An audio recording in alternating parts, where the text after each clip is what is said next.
también está en Chile y que ha estado un poco, diría yo, y ya me dirán ustedes si ese poco es mucho, aquí en la discusión pública, con algunos medios de comunicación, ha sido el tema de las desapariciones de mujeres y niñas.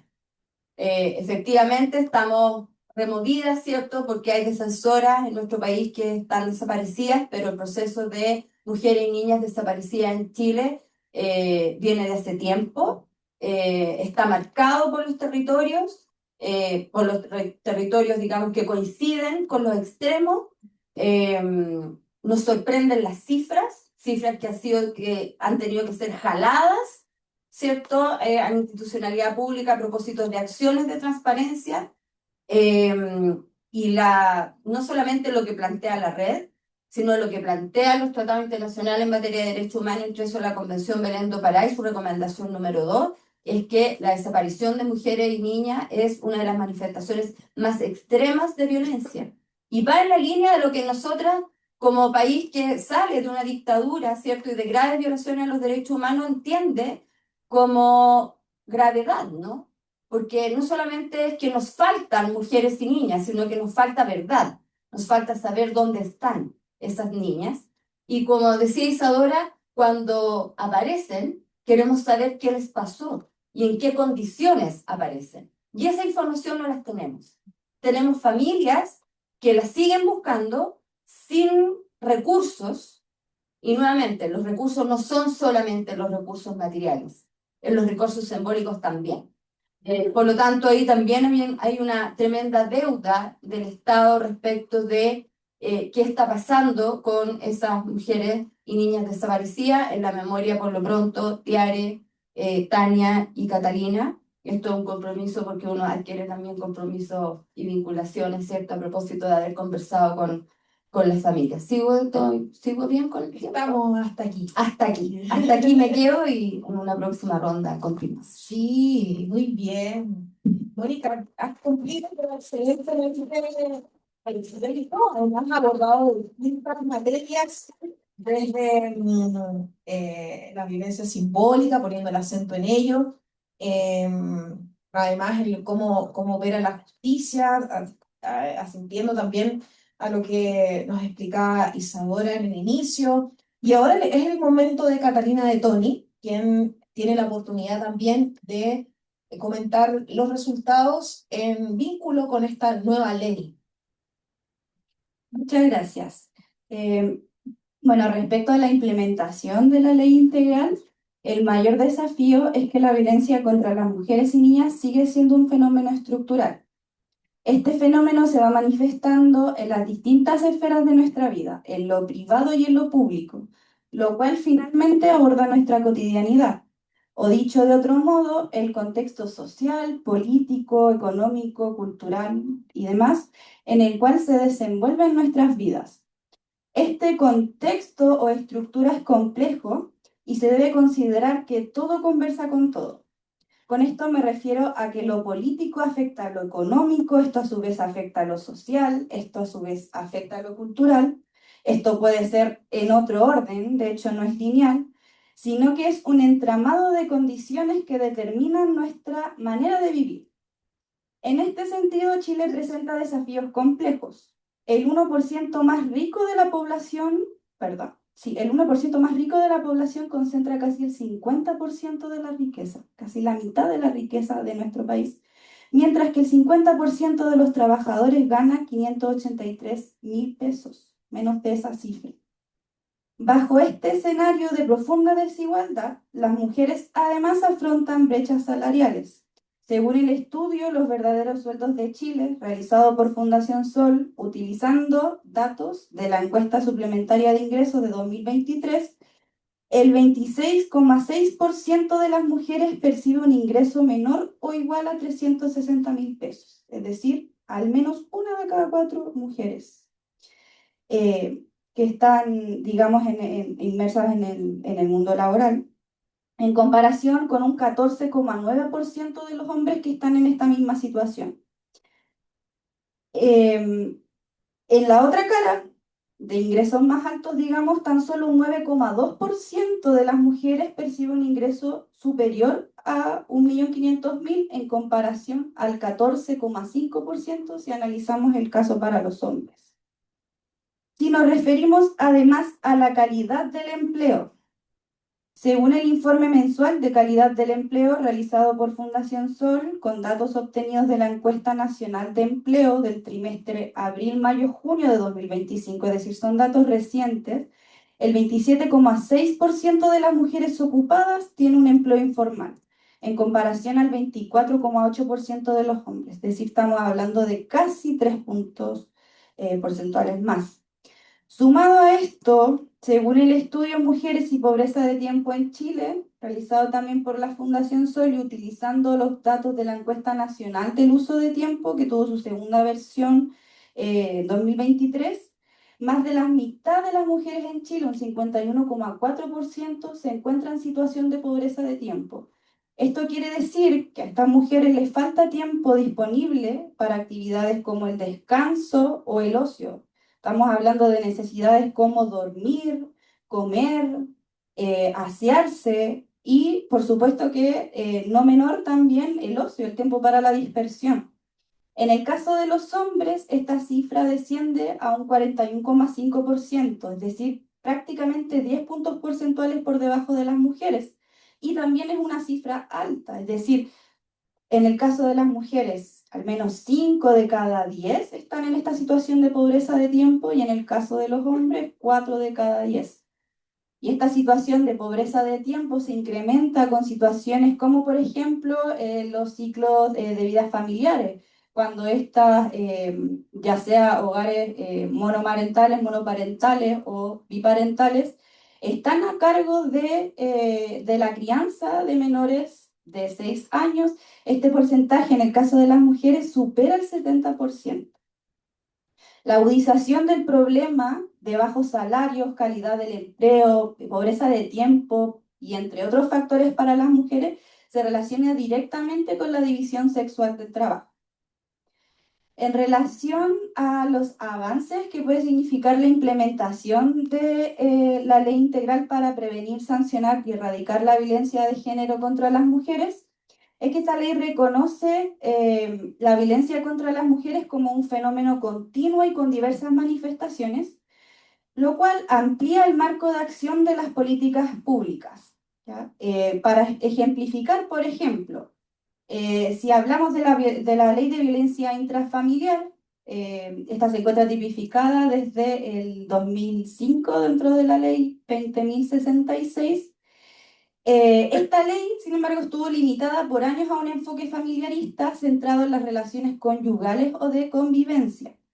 Hasta el año 2010 recién está la tipificación del femicidio con la promulgación de esa ley, pero esta ley además resulta ser acotada en tanto solo considera los asesinatos de mujeres cometidos por sus cónyuges, convivientes, excónyuges o exconvivientes, seguimos en el ámbito familiarista, pero esta ley no recoge el sentido real del femicidio debido a que lo reduce justamente a estas relaciones de familia, desconociendo aquellos asesinatos de mujeres que se cometen en otros ámbitos y que obedecen a las mismas causas.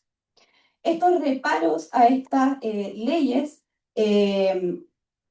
digamos, son gracias a el análisis que hacemos constantemente en las organizaciones de mujeres y, digamos, recogemos las limitaciones, las necesidades y vamos promoviendo cambios. En 2020 se promulga la ley Gabriela, que esta amplía la definición institucional de femicidio más allá del vínculo conyugal o de convivencia, al incorporar los criterios contextuales, que evidencian motivaciones basadas en el género, la orientación sexual o la identidad de género. Sin embargo, a pesar de que existe esta ley, reparábamos justamente Mónica y Isadora, en cómo la justicia, es decir, quienes dictaminan, tienen esta falta de perspectiva feminista.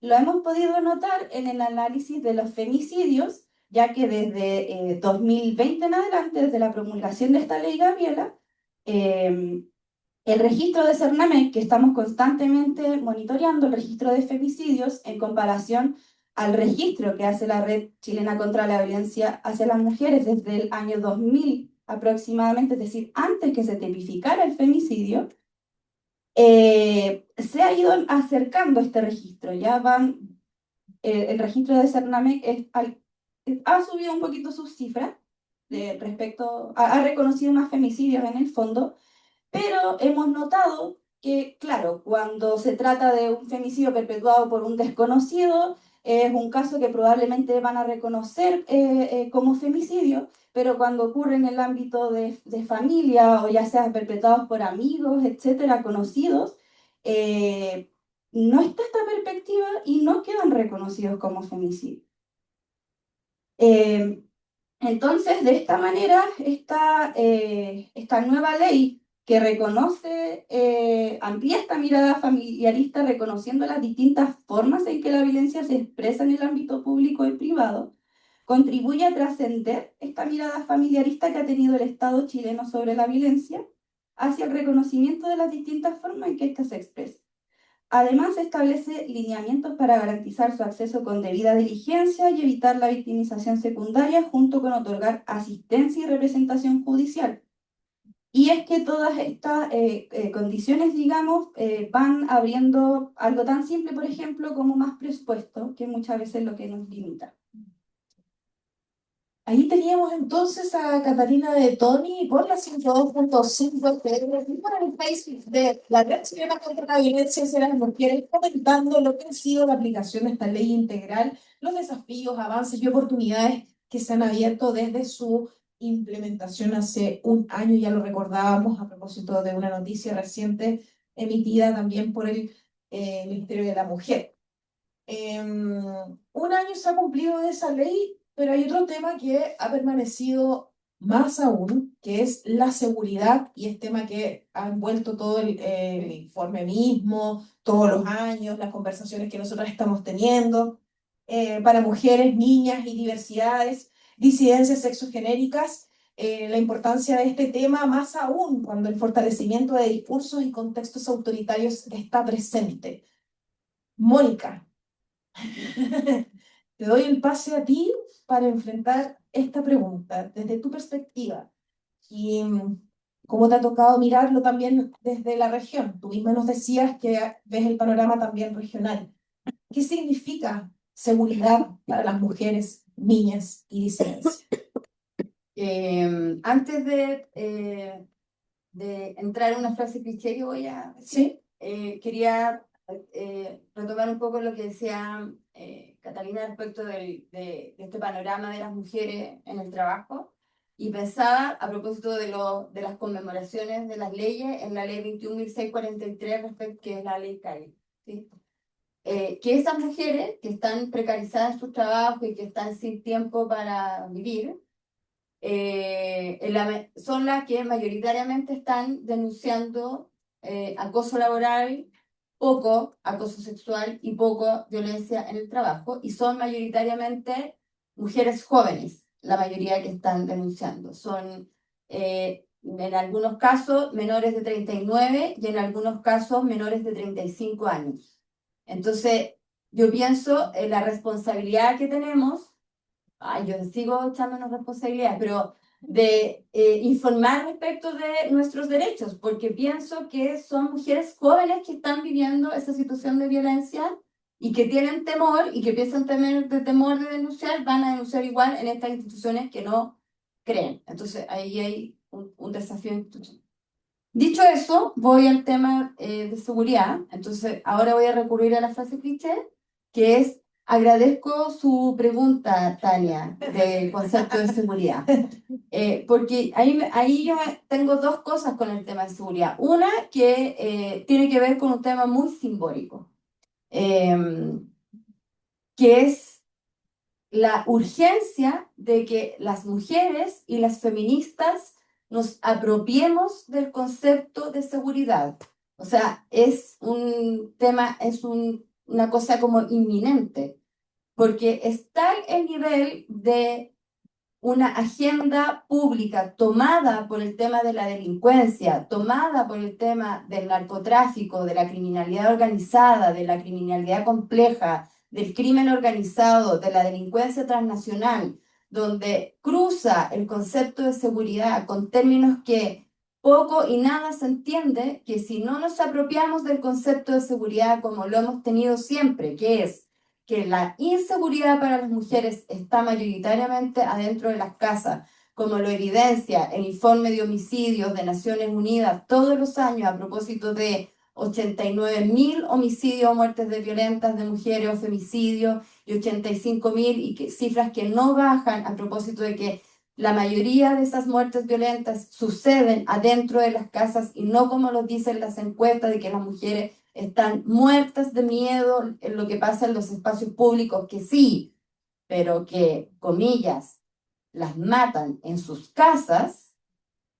O sea, ahí hay un tema potente, la inseguridad, ¿dónde está? Por eso es quienes están hablando de inseguridad. Entonces, y de seguridad. Y cuando uno mira el estudio que hace el Consejo Nacional de Televisión, ¿cierto? Respecto de quienes son invitadas a los espacios de medios de comunicación, cuáles son las fuentes oficiales para hablar de esos temas. Las mujeres no están. 90% hombres los que hablan de estos temas. Por lo tanto, las políticas o cómo se piensa la seguridad es un terreno absolutamente masculinizado y masculino. Entonces, ahí ese como un tema simbólico muy potente. Ahora, respecto del tema de seguridad, retomo el tema de los femicidios, la desaparición de mujeres y niñas, que sí, efectivamente, hace 10 años que la región habla, no es algo reciente, y uno no entiende cómo no hay políticas de prevención al respecto. Centroamérica, Mesoamérica, hay registro de que efectivamente el crimen organizado exacerba los patrones machistas, patriarcales de violencia hacia las mujeres. La vida de las mujeres está igualmente interferida por ese tipo de violencia también. Las mujeres son botines de guerra, las mujeres mueren en la línea de fuego. Pensemos en la niña que fallece a propósito de los balazos que recibe el auto que iban a su padre en La Pintana hace 2 semanas atrás, con no sé cuántos proyectiles que no logra sobrevivir. Les puedo citar muchos casos. Y esas muertes no las estamos registrando. Y son muertes que tienen que ver con un enfoque de género también, porque son mujeres que están ahí, en esos lugares, en esos espacios, a propósito de la vinculación con el padre, a propósito de la vinculación con la pareja, a propósito de estar en una comunidad, de estar en un territorio que está interferido por, y la organización criminal, la pandilla, la Mara, que no es sino el brazo armado de la gran organización criminal, ocupa a las mujeres como territorio fértil. ¿Sí? Son el último eslabón de la cadena cuando las mujeres son parte de, y son parte de, a propósito también de la precarización, ¿sí? De la precarización de ser transportadoras de, ¿cierto? El tráfico, y no solamente el tráfico de drogas, sino que el tráfico de armas también, o ser tratadas o explotadas con fines de explotación sexual, como lo estamos viendo en los extremos de nuestros países, ¿no? Y sobre todo de nuestro país, donde hay múltiples emergencias, emergencias migratorias, emergencias gatilladas por la pobreza, emergencias gatilladas por un territorio que es 70% desierto, donde hay una industria que también genera complejidades en el territorio en términos medioambientales, en términos de desigualdades. Yo sé que es sensible hablar en este momento de esa industria que es la minera, a propósito de lo que pasó a fines de la semana pasada, pero es un problema que efectivamente sí genera complejidades en un territorio y sí genera complejidades para, digamos, una región donde la pobreza y una pobreza que está atravesada por estas otras crisis, efectivamente impacta la vida de las mujeres. Y la inseguridad que se vive también en estas 4 paredes, que les digo yo, tiene una tendencia o una dimensión global que tiene un nombre y que es la violencia sexual, ¿sí? La violencia sexual, ustedes la ponen en una cifra que es horrorosa, ¿cierto? Que es una agresión cada 25 minutos. Y por eso yo les decía que las cifras que yo les traía no eran tampoco de las mejores.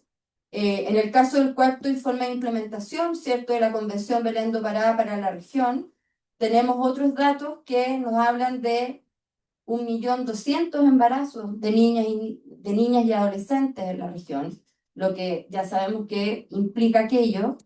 Tenemos 226 niñas que quedan embarazadas al año, 226.000 niñas que quedan embarazadas al año. 24.000 matrimonios infantiles por año, 70 niñas que se casan al día. Convengamos que podemos entender que no son niñas que se casan voluntariamente. Y aquí nuevamente con el tema de la seguridad y de un tema que nos gusta a propósito de la discusión pública. Las uniones forzadas, los matrimonios forzados, también están siendo estrategias que está ocupando la criminalidad organizada para amedrentar comunidades. ¿Sí? Por lo tanto, tenemos desafíos como Estado y tenemos desafíos también individuales, organizacionales, de activistas, de defensoras de derechos humanos respecto de cuáles son las crisis que tenemos por delante y los temas que tenemos que poner en la agenda para los estados, para la clase política y en los medios de comunicación. Así es, Mónica, cuando faltan 9 minutos para que sean las 9 de la noche, le damos la palabra a Catalina de Toni y con la pregunta que nos deja incluso Mónica, que es esta apropiación del concepto de seguridad con perspectiva de género. ¿Cómo lo miras tú? Gracias, Tania. Bueno, respecto a la pregunta de lleno, ¿qué significa la seguridad? Y bueno, me lleva a pensar inmediatamente en el resguardo, en la protección de nuestras vidas y muy ligado también a la seguridad social. Analizando entonces en este sentido, por ejemplo, el contexto económico que se debe afrontar mes a mes. En el caso de las mujeres ocupadas, el 56,9% de las mujeres percibe un ingreso laboral promedio mensual de a lo más 580.000 pesos.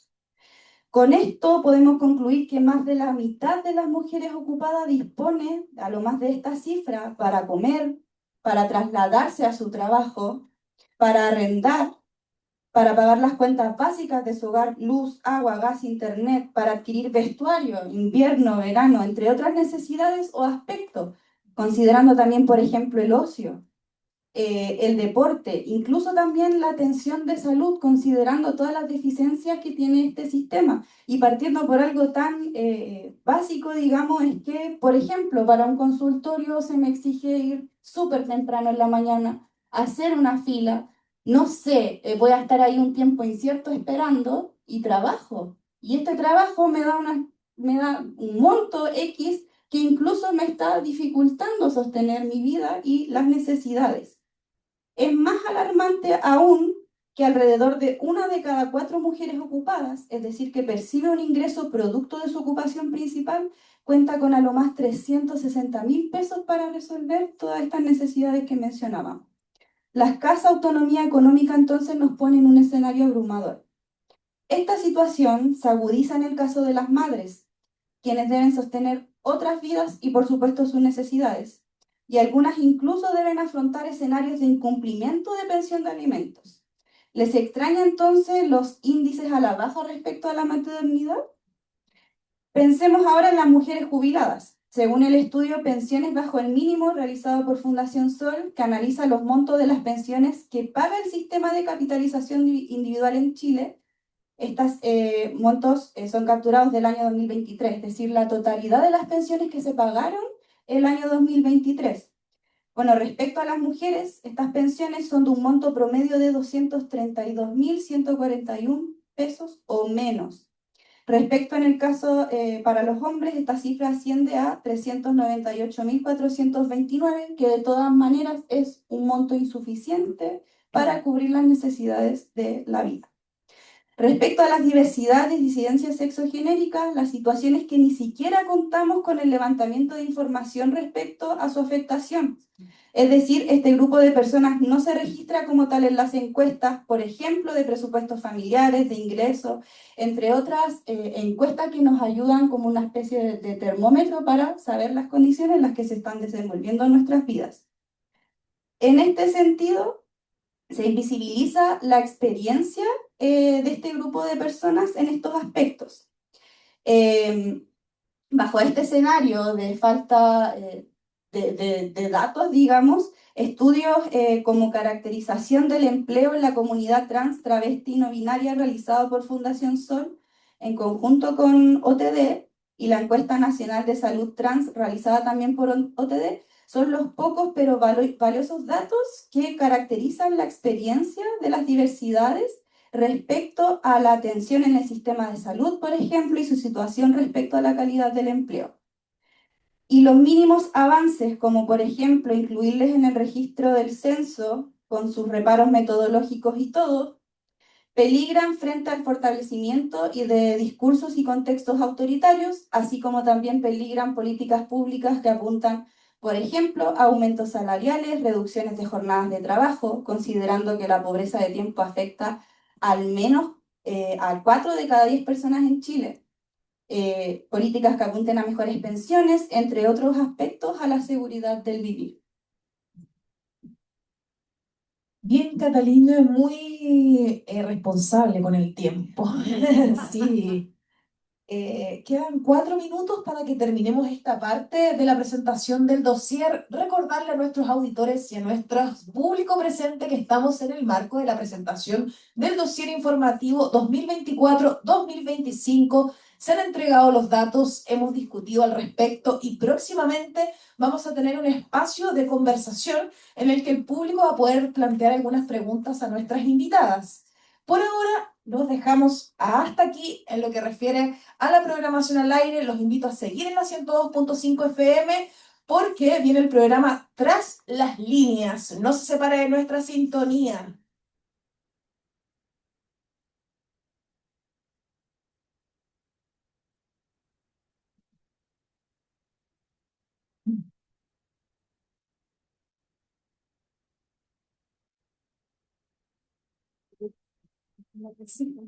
Ahí hemos dejado entonces, ya se dejó de marcar el al aire y el público presente va a tener la posibilidad de conversar, claro, de dialogar con nuestras invitadas. Tenemos preguntas, aquí nos viene una.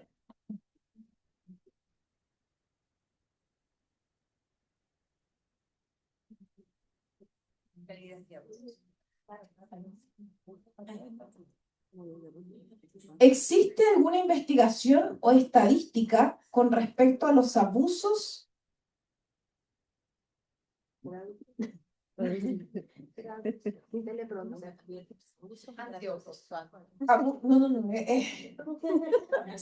Abusos sexuales no denunciados. ¿Existe alguna investigación o estadística con respecto a los abusos sexuales no denunciados? Abusos sexuales no denunciados. Sí. ¿Isadora? La encuesta de violencia intrafamiliar busca como un poco hacer cotejar cuál sería la diferencia entre lo que ocurre y lo que se denuncia, pero está enfocado en violencia intrafamiliar, entonces habla de abusos sexuales en ese contexto de pareja, no habla de abusos sexuales más ampliamente. Me parece que no hay una que esté solo enfocada en el abuso sexual. ¿Alguna otra pregunta? Aquí nos traen otra pregunta. Decir que tenemos hasta las 9:30 para seguir preguntando, así que anímense a... Sí, por mientras, Mónica se quedó con algunas palabras. No, yo voy a rellenar mientras dos sobre Eso, violencia sexual. hagamos. yo no sé si necesitamos tener esa cifra que no se dice, porque en el fondo, claro, hay un margen de mujeres que no denuncian nunca, ¿cierto? Esa violencia que vivieron cuando niñas o adolescentes. Pero la UNICEF el año pasado dio a conocer una cifra que es muy reveladora, que es que en el momento actual hay 370 millones de mujeres y niñas en el mundo que vivieron una agresión sexual, es decir, violación o abuso sexual, antes de los 18 años. Ahora, en el mundo actual, ya. Y si entendemos una definición más amplia de violencia sexual, es decir, donde no hay contacto físico, sino que es como la entendería, por ejemplo, la ley Karin, donde uno entiende que también hay violencia sexual cuando se dicen cosas, o la violencia sexual que se manifiesta a través de las plataformas digitales. En la actualidad hay 650 millones de mujeres y niñas afectadas. Y una investigación Lancet, que nos deja muy mal parado como país, dice que 3 de cada 10 mujeres en Chile ha sido víctima de violencia sexual en la infancia.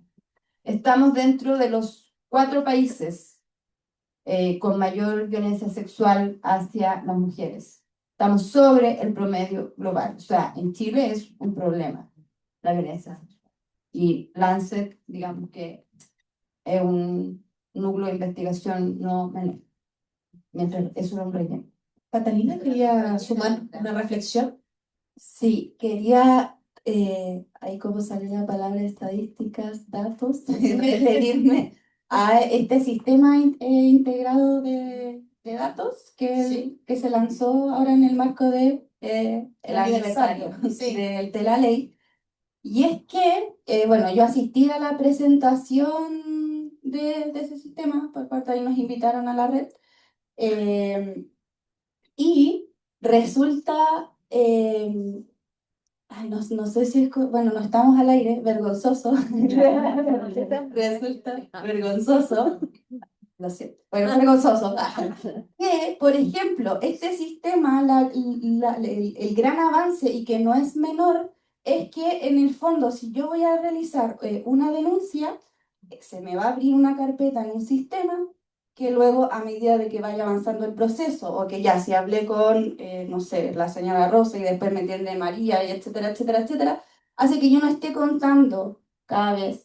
Reduce en este sentido este proceso de revictimización que se vive en estas denuncias, digamos, en estos casos. Y es algo tan simple en comparación a, por ejemplo, el desarrollo que tienen respecto a los datos la banca, las empresas, todas estas empresas que marginan grandes y grandes ganancias. Entonces, ¿por qué la vida de las mujeres recién, ahora en 2025, está teniendo este súper avance? Y que claro, es súper significativo, pero es un paso tan chico, tan menor, tan básico, que se está haciendo. Sí. Bueno, aquí voy a elegir otra pregunta. ¿Cuál es el estatuto de la lucha para legalizar el aborto? No sé qué se...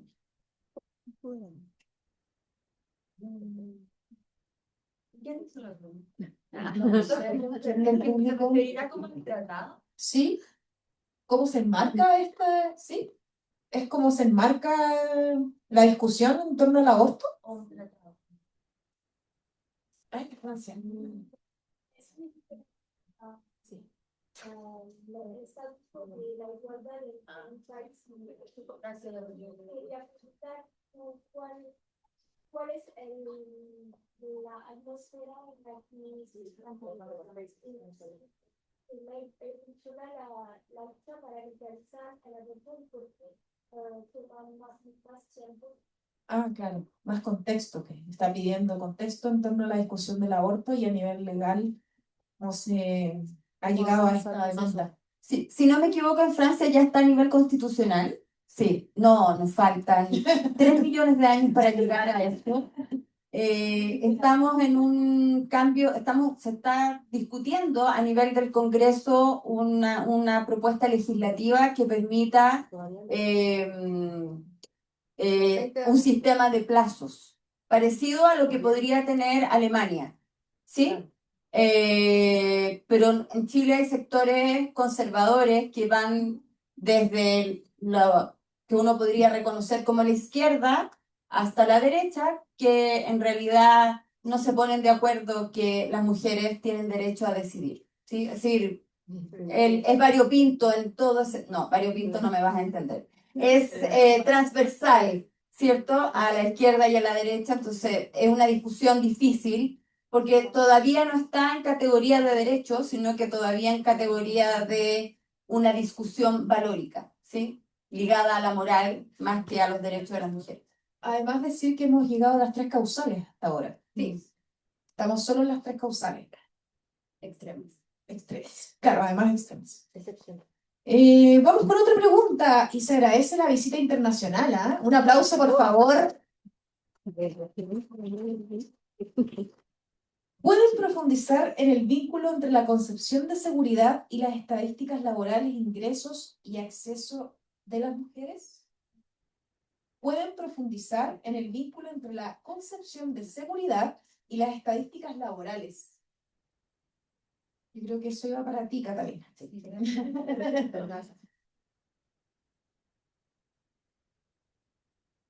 Ya, bueno, profundizando respecto a esto, o a qué me refería, digamos, con las reflexiones que compartía en torno a las preguntas, es que la situación de violencia, digamos, que se manifiesta en contra de nosotras, en contra de las mujeres, está además bajo este contexto más grande, digamos, que involucra a la sociedad en su conjunto y cómo también estas relaciones de poder se van manifestando en otras aristas, como por ejemplo la disputa capital-trabajo, por ejemplo.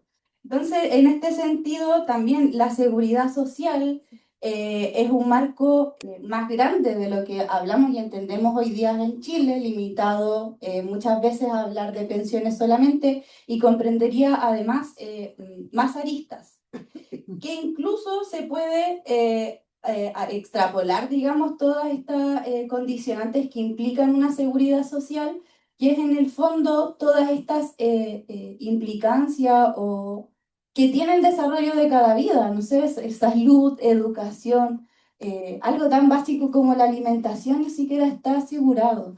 ¿Cómo es posible también que la situación, bueno, de las mujeres, de los hombres, etcétera, de cualquier persona que llega a una edad de jubilación se agudiza aún más? Personas que, por ejemplo, dependen más del sistema de salud o de acceso a medicamentos, por ejemplo, o que su alimentación tiene que ser, no sé, especial, uno tendería, o es lógico pensar que los gastos se van a incrementar en esa etapa de la vida respecto a estas aristas, pero aún así, eh,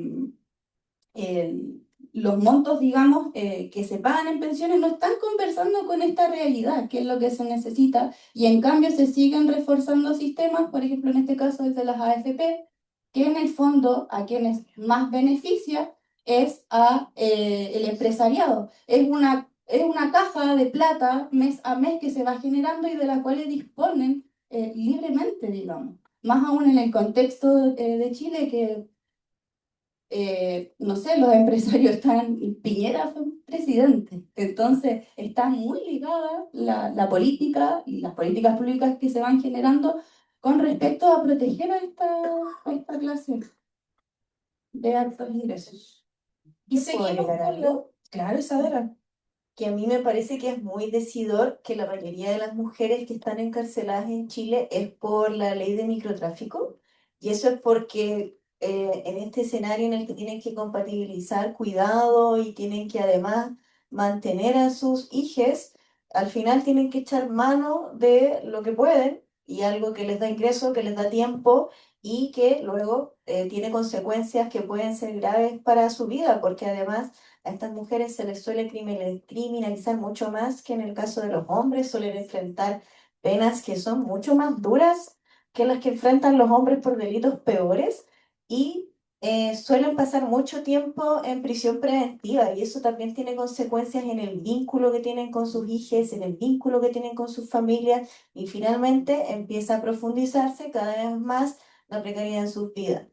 A mí eso me parece que es muy decidor de cómo lo económico tiene mucho que ver con la seguridad a la que podemos, o la seguridad de las mujeres, mucho más que, que el tener policías en todos lados.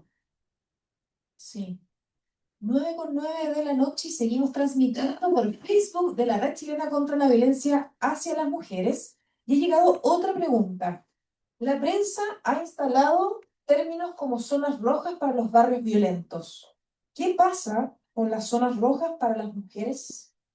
¿Qué creen ustedes? ¿Se identifican? ¿Existen? ¿El dossier aspira a identificarlos?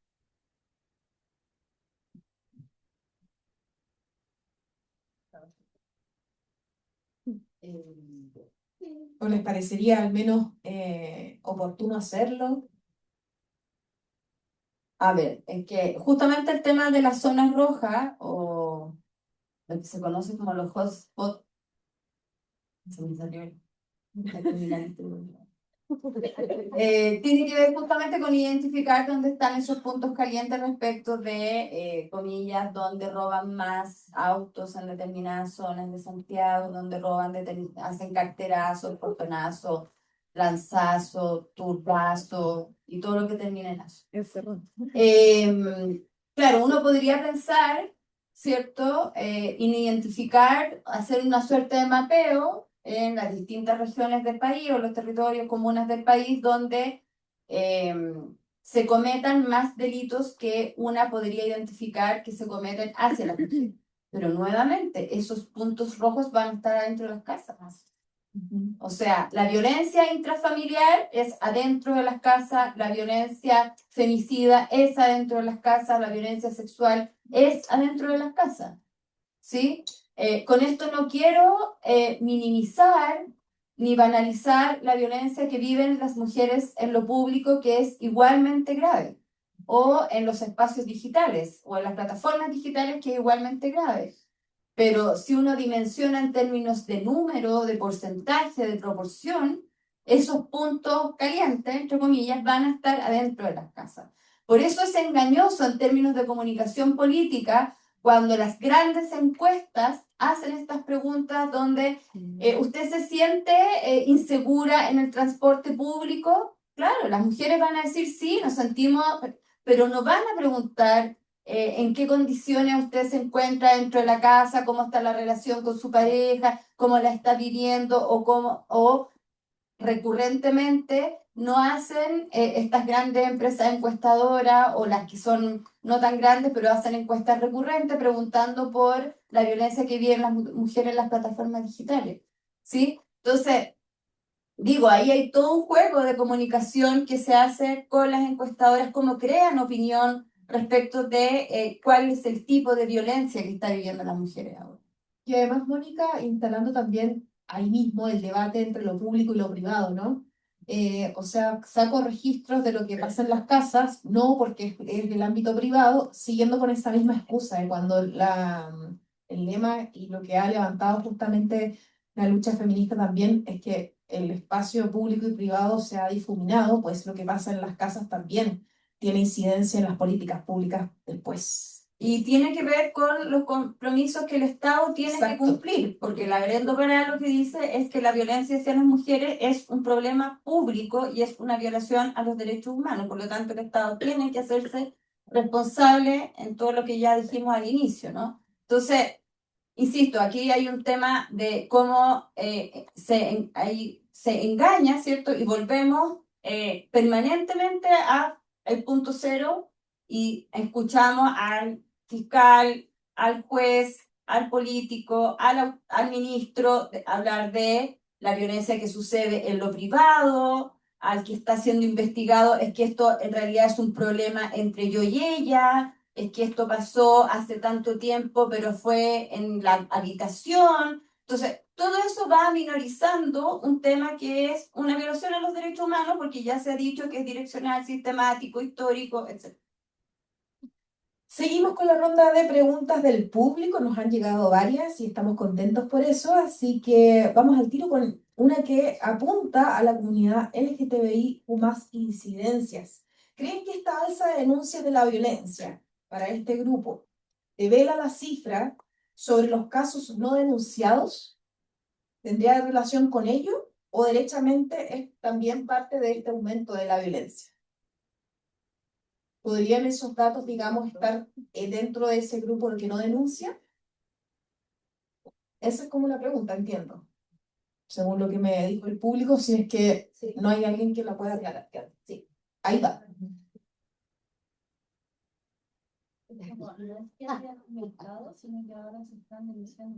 ¿No entendés? Ah, ya. Claro. Sí, claro. Sí. Vamos. No sé cualquiera de las dos, Catalina, Mónica. No. Catalina, sí.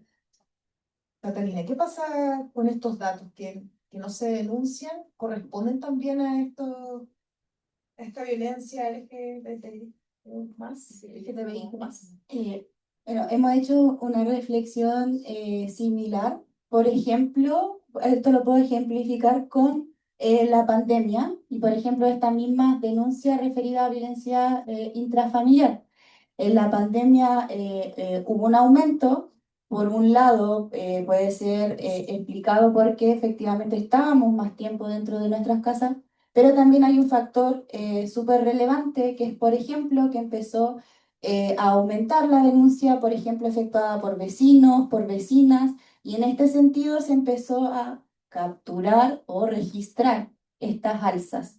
Entonces, claro, es un caso o un fenómeno que se tiene que estudiar, pero para decir que aumentó un 78%, esto debe conversar súper bien justamente con esto, una mayor conciencia sobre identificar primero estas manifestaciones de violencia y luego también en denunciarlas. También considerando también todos estos barreras, digamos, que hay en él cuando yo voy a denunciar, en la desconfianza, digamos, de las instituciones y es todo un trabajo, una decisión, llegar efectivamente a este momento de denuncia. No sé si Mónica tiene alguna reflexión al respecto, si no pasamos al siguiente tema. Ya. En relación a los desafíos de implementación del sistema integrado, y cómo ven ¿cuáles son los desafíos en la implementación del sistema integrado? Que fue un poco lo que tratamos de hacer en la primera pregunta, una vez dados los datos, y a la vez, cómo ven los aportes de las experiencias de la sociedad civil para la implementación de este sistema, conocidos en el dossier mismo, en cuanto al registro de datos y casos que no están en las estadísticas oficiales. Es decir, cuánto aportan estos datos que acabamos de conocer y otros de otras organizaciones para la implementación de esta ley integral o el sistema integrado finalmente.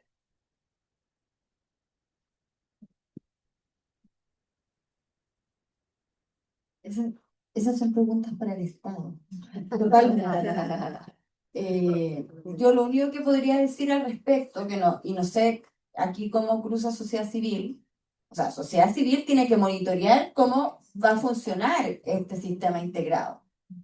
Eh, y, y Catalina tenía mucha razón, o sea, cómo llegamos a este estadio del desarrollo mundial, digamos, y recién tenemos un sistema, pero lo más difícil va a ser la interagencialidad, digamos, entre las distintas instituciones que van a ser parte de ese sistema, porque ese sistema, el arrojo de datos es policía, Ministerio Público, Ministerio del Interior, o sea, Unidad de Protección de Víctimas del Ministerio Interior, o sea, hay distintas que son las mismas y unas pocas más que son parte del CIF, ¿cierto? El Circuito Intersectorial de Femicidio, que tienen que arrojar datos. Entonces, son esa armonía que sabemos que no es, porque en el puro ejercicio que las organizaciones, por ejemplo, Ni Una Menos y otras más han hecho, por ejemplo, de pedir a través de transparencia información a la Policía de Investigaciones y a Carabineros respecto de qué pasa con las mujeres desaparecidas y niñas desaparecidas, arrojan datos distintos.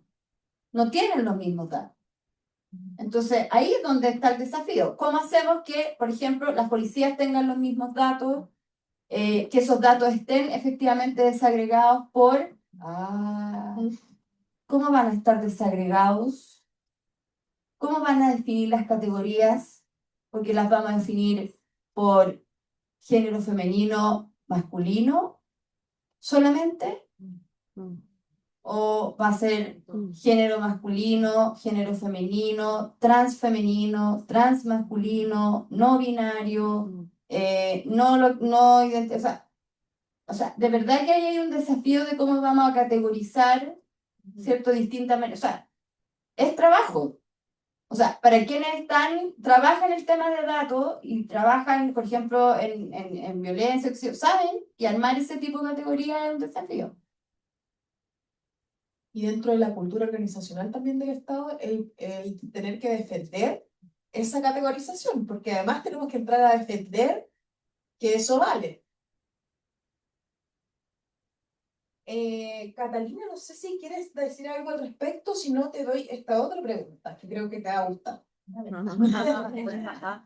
¿Cuáles son los desafíos para la red chilena y las feministas que se reconocen a partir del dossier de este año? A diferencia de otros quizás. Eso es lo hace atractivo, que sea distinto a los de otros. Cuando tenemos un contexto te puede ayudar de carrera presidencial, de discursos autoritarios. Ya voy a responder con una notita que me dejé por acá. Ya. Bueno, lo que ha probado ser muy efectivo para estos grupos es acusar a poblaciones específicas como responsables de la crisis. Por ejemplo, frente a la falta de empleo y bajos salarios, se acusa a migrantes, que no son los migrantes rubios, por cierto. Frente a la baja de natalidad, se culpa, digamos, a las feministas que obligan a abortar, entre comillas, a las comunidades trans que no se reproducen. No hay duda de que estos discursos de odio, o sea, son discursos de odio, pero guardan algo de verdad también y se toman de eso justamente para aferrar ideas de estos grupos conservadores y autoritarios. Empresarios efectivamente usan a migrantes para pagar bajos salarios, por ejemplo, y para explotar aún más la clase trabajadora no migrante. Las bajas de natalidad efectivamente nos hablan de una sociedad que hace prácticamente imposible tener hijos en este contexto de nula seguridad social y económica. Un análisis feminista entonces aporta, digamos, o ayuda a visibilizar las razones estructurales del por qué se explican estas problemáticas, digamos, y explican ¿por qué entonces estos discursos de odio de pronto tienen tanta resonancia entre la población? Entonces yo creo que el mayor desafío que tenemos es justamente ir a pelear estas ideas instaladas que agarran un poquito, que como decíamos, de verdad, difunden estos discursos de odio con varios recursos también, con aportes de empresarios, por ejemplo, a las campañas, que lo hemos visto que son millonarios y muy superiores por lo que cuenta, por ejemplo, una campaña de la izquierda, por ejemplo. Entonces, creo que el gran desafío es tener ahí, digamos, una posición, una lectura, conversarla entre nosotras, ver de qué forma la difundimos, cómo la vamos a difundir, cuándo y además no dejar de lado nuestro quehacer. Por ejemplo, en el caso de la red, este mismo lanzamiento del dossier, lo que va a significar el lanzamiento de la campaña y el periodo de campaña, digamos, hasta el 25 de noviembre. O sea, es un desafío complejo. ¿Yo puedo agregar algo? Sí, claro, Isadora. A mí me Eh, gustó esta pregunta. Sí, me gustó esta pregunta porque yo creo que al escribir el dossier siempre hay como una contradicción porque nosotras hablamos con el Estado, pero a veces no queremos tampoco hablar con el Estado, pero igual lo hacemos, ¿no? Igual levantamos datos, igual interpelamos, generamos conciencia, pero pienso que el desafío más importante es el fortalecer la autonomía de las feministas, el generar organización. em, y construir entre nosotras también, como un poco más allá de lo institucional, de lo que podamos o no disputarle al Estado, porque al final estos datos que vemos año a año nos demuestran que el Estado siempre va tarde. siempre va mucho más tarde de lo que nosotras hacemos, de lo que nosotras podemos imaginar y lo que nosotras queremos. Entonces, pienso que ese es nuestro desafío, seguir construyendo organización y, ¿por qué no?, también pensar en otras formas. Las feministas también han levantado propuestas como, por ejemplo, poner la vida en el centro, la importancia de los cuidados. Creo que esas son cosas que no podemos dejar de lado y en las que tenemos que insistir, porque finalmente en un contexto que es autoritario, que va contra la vida, nosotras queremos poner otro tipo de valores. Creo que en eso tenemos que insistir y esa también tiene que ser nuestra lucha. Mónica, ¿y algunas palabras finales? Un aplauso, por favor, a las tres. Me quedan 5 minutos. Yo creo que te quiero regalar uno para que des alguna reflexión al respecto. Sí, final. yo, porque me lo anoté, sí, lo tenía súper marcado y bueno, nadie me dio el pase, así que lo voy a dar auto yo misma. Eh, Respecto de el lema de la ultraderecha te quita derechos, yo le decía a la Azul Roja que no es solo la ultraderecha, pero igual lo repetí el eslogan, Solilla. Sí, por eso, la ultraderecha te quita derechos, ¿no? Pero aparte de quitar derechos, se instalan mentiras. Y respecto de instalar mentiras, se ha instalado una mentira tremenda en este último tiempo, como el tema de las denuncias falsas a propósito de las violencias eh, de género, o las violencias o la violencia que denuncian las mujeres a propósito de sus hijos, de sus hijas. Y eso ha sido algo que ha cruzado tremendamente al movimiento de derechos humanos, tremendamente al movimiento de mujeres, porque esa mentira la instala alguien que se suponía que no escribía mentiras. Y aquí quiero compartirles un dato. Hay una investigación reciente de una académica uruguaya que estudia expedientes de los tribunales uruguayos, más de 80 expedientes, que habla además con actorías claves digamos, que litigan, ¿cierto?, en los sistemas de protección del sistema uruguayo y además en temas de violencia intrafamiliar, y de esas autorías clave lo que da cuenta son los prejuicios, nuevamente, y los estereotipos de género que se crean en torno a las mujeres que denuncian y al famoso síndrome de alienación parental, que como sabemos no existe. Y respecto a los expedientes, las denuncias falsas son insignificantes, marginales, inexistentes. Podemos ocupar todos esos adjetivos para los copies de los Instagram y de los Twitter. No existen. Además, comparó todos esos datos con las investigaciones que hay en España, en Reino Unido y en Estados Unidos, que revelan exactamente lo mismo. El tema de las denuncias falsas han sido una estrategia regional, iberoamericana y etcétera, a nivel global, mundial, solo para deslegitimar el avance de derechos de las mujeres. Es un discurso distorsionado en términos sociales y lo único que vienen a hacer es a generar daño a los derechos de las mujeres, a deslegitimar la voz de las mujeres en los espacios de justicia, a restringir las posibilidades de denuncia en materia de violencia de género y en materia de violencia hacia mujeres y niños. Así es que eso era lo que quería decir, pues me di yo el autopase porque Un aplauso, por favor, a todas las invitadas, a la máster, a nosotros además, como medio de comunicación, nos sentimos orgullosos de acompañarlas una vez más en este lanzamiento del dossier informativo 2024-2025, pero los va a dejar con tarea, porque próximamente en el Paseo Ahumada vamos a tener el lanzamiento de esta campaña El Machismo Mata, y es el 14 de agosto, el 14 de agosto, próximo 14 de agosto, a mitad de mes, cuando vamos a tener este lanzamiento oficial de la campaña, y ahí queremos verlos a todos los que en este momento nos están mirando aquí en el público y a quienes están también en la sintonía de la señal en el streaming de Facebook de la Red Chilena contra la Violencia hacia las Mujeres, quienes nos han seguido esta hora y media que estuvimos conversando acerca de este dossier, estos datos, y ya se viene la campaña. Un gran aplauso, por favor. No me puedo ir también sin agradecer a Constanza Molina, quien ha estado haciendo la interpretación de lengua de señas y nos ha permitido a todos.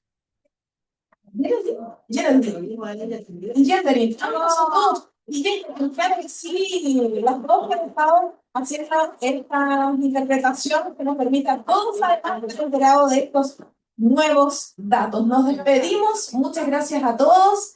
A todos, sí, muchas gracias a todos, todas y todes. Y no se separe tampoco de la 102.5 FM mañana, Radio Análisis. Noticiario matinal. Hasta pronto, Red Chilena contra la Violencia de las Mujeres, dándolo todo. ¡Vamos! ¡Estamos Ahora- juntas! ¡Que sí nos ven! Sí, no. ¡Abajo el patriarcado que va a caer! ¡Que va a caer! ¡Viva el feminismo que va a vencer! ¡Que va a vencer! ¡No estamos todas! ¡Faltan las presas! ¡No estamos todas! ¡Faltan las presas!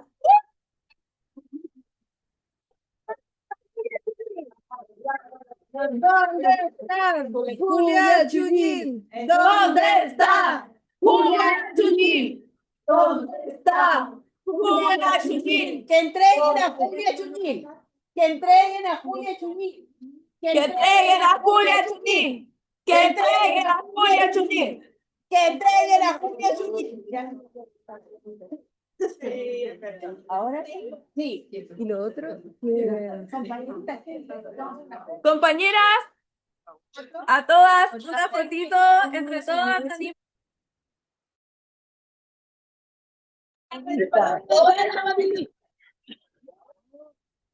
terminaste, ¿cierto?